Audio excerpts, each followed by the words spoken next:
ভালো লেগেছে এই প্রোগ্রামটি, তাই না?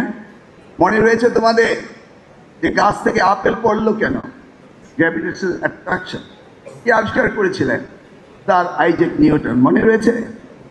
সেই ইনোভেটিভ, সেই ক্রিয়েটিভ, সেই স্টার্টআপ, সেটা করার জন্য এই উদ্যোগ নিয়েছেন আজকের প্রধানমন্ত্রী জনাব তারেক রহমান।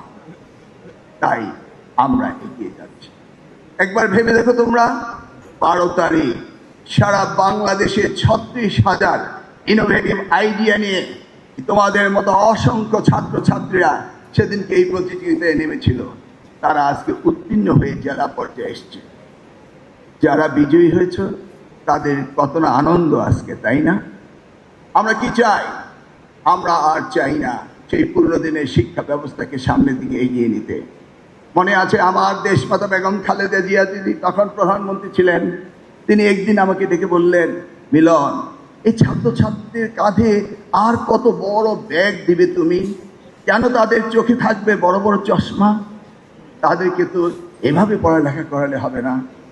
সেই ভাবনা থেকে আজকের ভাবনা, আনন্দময় শিক্ষা ব্যবস্থা, সেটা সৃষ্টি করছেন আজকের প্রধানমন্ত্রী জনাব তারেক রহমান।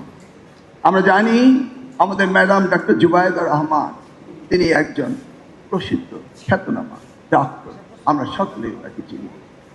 ওনার ভিতরে যে ক্রিয়েটিভিটি রয়েছে, যে আইডিয়াগুলো রয়েছে, সেগুলি তিনি এই বিগত 17টি বছর থেকে বলতেন। তারই থেকে উদ্ভাবনী হয়েছে আজকের ইনোভেটিভ, আজকের এই স্টার্টআপ, আজকের এই অনুষ্ঠান। আমরা শিক্ষা মন্ত্রণালয় আগামী দিনে এই জিপিএ A+ পাওয়ার সেই সোড়ান হরিণের পিছনে আর ছুটব না। আমরা সৃজনশীল লেখাপড়া আনব, আমরা বাস্তবমুখী শিক্ষা ব্যবস্থা করব, আমরা হিউম্যান ক্যাপিটাল ডেভেলপমেন্ট করব, আমরা কর্মদক্ষ মানব জাতি আমরা তৈরি করব।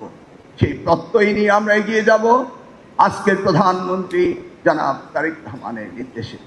আমি বিনয়ের সাথে অনুরোধ করব, আমাদের এই অনুষ্ঠানটি সারা বাংলাদেশ থেকে সকল ছাত্রছাত্রীরা 28 তারিখে চীন মৈত্রী সম্মেলন কেন্দ্রে মাননীয় প্রধানমন্ত্রীর প্রধান অতিথিতে তিনি সেদিন পুরস্কার বিতরণ করবেন। যদি আপনি সেদিন উপস্থিত থাকেন, আমাদের এই কমলমতি শিক্ষার্থীরা সকলেই সেদিন উদ্বুদ্ধ হবে এবং আনন্দ পাবে।